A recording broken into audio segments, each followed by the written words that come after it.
We're here in Philadelphia at Independence Hall. That's where the assassination attempt takes place on the bombshell here. That's what we're filming today. I've been asked to give an assessment on the counter-sniper or the sniper situation in this area. Shot requires a large caliber weapon. Expect the bullet to be handmade, bronze alloy, turn on lathe, slightly lower ballistics coefficient, touch more slippery, at least that's what I would do. We have this huge open area for a shot to be taken through, which is why when we initially came to Philadelphia for the location scout, we decided that this would be the best spot for the flight of the bullet. And what they're going to do is basically paint a picture of a shooting platform off in the distance, which is going to be a church steeple. And that's where our assassin is going to be taking the shot from. It was always conceived in the script that Independence Hall would be a terrific background for our movie, because it is the kind of seat of the nation and symbolically shows people the concept of liberty and justice for all. Once we decided that Philadelphia would make a perfect backdrop, we had to come here and talk to the Park Service and get their permission. The Park Service here has been terrifically cooperative. Independence Hall is a national treasure, is a national icon. And with Independence Hall being located in Philadelphia, why wouldn't Hollywood use it in their movies? In the year 2006, we had a record year for visitors with the brand new Liberty Bell Center. We had over 2 million visitors come, which was the most to visit Philadelphia since the bicentennial in 1976. And those visitors come from around the world. This is the world-famous Liberty Bell. It was cast here in 1752 and brought over from London and used to hang in the State House behind us, which is now Independence Hall.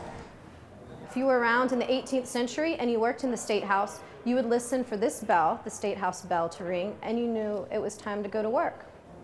We have documentation from Benjamin Franklin, who was a member of the Pennsylvania Assembly. He said, "The bell rings, and I must go amongst the grave ones to talk politics." What you see here, the famous gap, is not the crack. This is actually a repair of the bell. You can see where they drilled into it and widened it out. If you think about it, you have a piece of metal, and it vibrates when it's rung, and if you have two pieces touching each other with a crack in it, they're going to hit, and you're going to change the harmonics, change the sound. So to repair it, they gapped it, they made it wider. That repair worked for about half a day. So for George Washington's birthday in 1846, about 2 weeks after they repaired it, they were ringing it all day. About noon on that day, the tone changed again, and they went up, and a second crack appeared. And that is this crack here. Goes on through the, and it actually splits the RT and Liberty over here and stops about midway over the top. That's the last time that the bell rang. It's an important symbol to many people for liberty and freedom. During World Wars I and II, the bell would toll 7 times for the 7 letters in liberty over the radio to remind us what soldiers were overseas fighting for. And it continues to remind us what our armed forces are fighting for.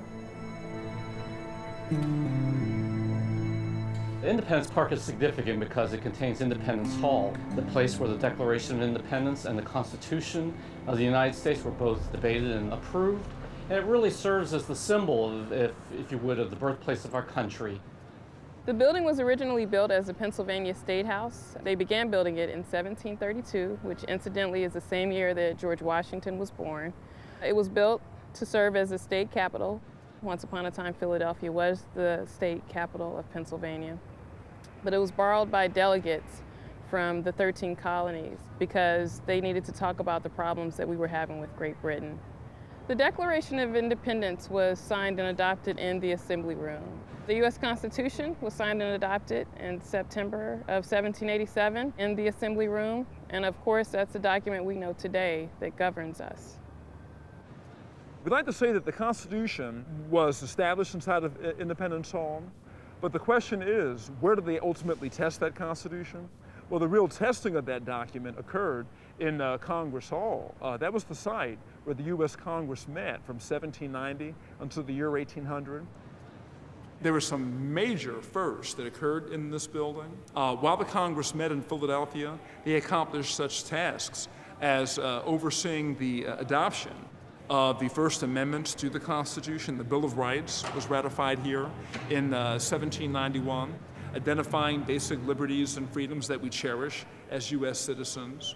While the Congress met here, they also established the U.S. Mint, which was responsible for establishing a uniform currency for the young nation.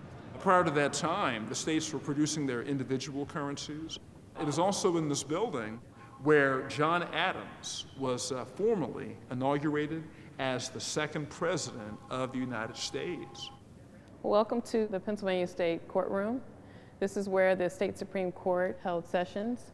The most significant event that happened in this room, though, had nothing to do with the court case. It had to do with what was once above the judge's platform.